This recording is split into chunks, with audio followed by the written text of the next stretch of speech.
গত 2 জুন 41 শিক্ষার্থীর বিরুদ্ধে শাস্তিমূলক ব্যবস্থা নেয় ইউনাইটেড ইন্টারন্যাশনাল ইউনিভার্সিটি। তাদের মধ্যে 24 জনকে স্থায়ী ও 16 জনকে করা হয় সাময়িক বহিষ্কার। এই ঘটনার জেরে শনিবার সকাল 8:30 থেকে নতুন বাজার সড়ক অবরোধ করে শিক্ষার্থীরা। তাদের দাবি, নিঃশর্তভাবে শিক্ষার্থীদের বহিষ্কারাদেশ প্রত্যাহার ও বহিষ্কারের সাথে জড়িত সকল ছাত্র, শিক্ষক, কর্মকর্তা, কর্মচারীদের সঠিক তদন্তের মাধ্যমে শাস্তির আওতায় আনার। এ সময় সড়কে যান চলাচল বন্ধ হয়ে যায়।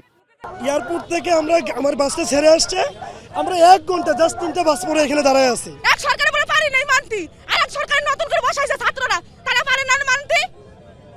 মাঝখানে খালি নিরীহ মানুষ কষ্ট পাবে কিসের জন্য? বিশ্বমানের থার্মিক্স রড, সালাম স্টিল থার্মিক্স, দেশের একমাত্র থার্মিক্স রড। পরে শিক্ষার্থীদের সাথে সমঝোতা করতে সেখানে আসে বিশ্ববিদ্যালয়ের প্রক্টোরিয়াল টিম। সমঝোতা না হলে এক পর্যায়ে রাস্তার যান চলাচল স্বাভাবিক করতে পুলিশ শিক্ষার্থীদের উপর লাঠিচার্জ করে। এতে আহত হয় বেশ কয়েকজন শিক্ষার্থী। প্রত্যেকটা জুলাই যোদ্ধা এবং তারা প্রত্যেকটা ছবি এখানে দেখতে পারবেন, তারা প্রত্যেকটা জুলাই যোদ্ধা, তাদেরকে দেখে তাদেরকে বহিষ্কার করা হলো। আমাদের বহিষ্কার অবৈধভাবে করা হয়েছে, কোনো রিজন নাই। আমাদের রিজন দেওয়া হয়েছে কি ফেসবুকে পোস্ট করার জন্য, ফেসবুকে কমেন্ট করার জন্য। অনেককে বহিষ্কার করা হয়েছে জাস্ট ইমেইলের রিপ্লাই, বহিষ্কৃত স্টুডেন্টের ইমেইলের রিপ্লাইয়ের সাথে সেম হওয়ার জন্য। এই সব রিজনে আমাদেরকে বহিষ্কার করা হয়েছে।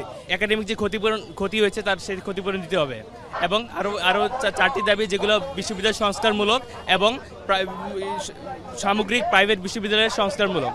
এরপর বেলা 12টায় অনির্দিষ্টকালের জন্য নতুন বাজার ব্লকেট কর্মসূচির ঘোষণা দেওয়া হয়। দাবি আদায় না হলে প্রয়োজনে ঢাকা ব্লকেট কর্মসূচি দেওয়ার হুঁশিয়ারি দেন তারা। অনির্দিষ্টকালের জন্য নতুন বাজার ব্লকেট ঘোষণা, যদি আমাদের দাবিগুলো না মেনে না নেওয়া হয়, এদিকে বসুন্ধরা আছে, এদিকে আড্ডা আছে, সব জায়গায় আমাদের।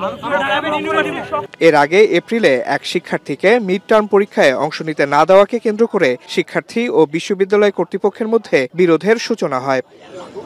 আসিফ ইকবাল খান, এখন, ঢাকা।